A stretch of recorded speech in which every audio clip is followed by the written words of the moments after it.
আমাদের সঙ্গে এই মুহূর্তে টেলিফোন লাইনে রয়েছেন প্রাক্তন জাতীয় নির্বাচক সম্বরণ বন্দ্যোপাধ্যায়।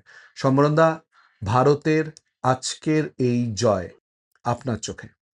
অসাধারণ জয়। অসাধারণ বললেও ব্যাকরণ সম্মতভাবে ভুল বলা হলো।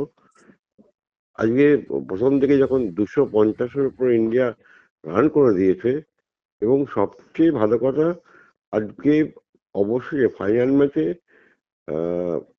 অভিষেক শর্মার রানে ফেরা, এইটা ইন্ডিয়ান টিমের মোটামুটি সাংঘাতিকভাবে চাঙ্গা করেছে। এবং লক্ষ্য করে দেখবে, আজকের জয়ে কিন্তু সমস্ত প্লেয়ারদের প্রত্যেকেরই কিছু না কিছু কন্ট্রিবিউট আছে। অ্যাজ এ টিম ইন্ডিয়া অনেক ভালো ক্রিকেট খেলেছে, এবং যেটা আজকের মাঠে পরিফলিত হলো।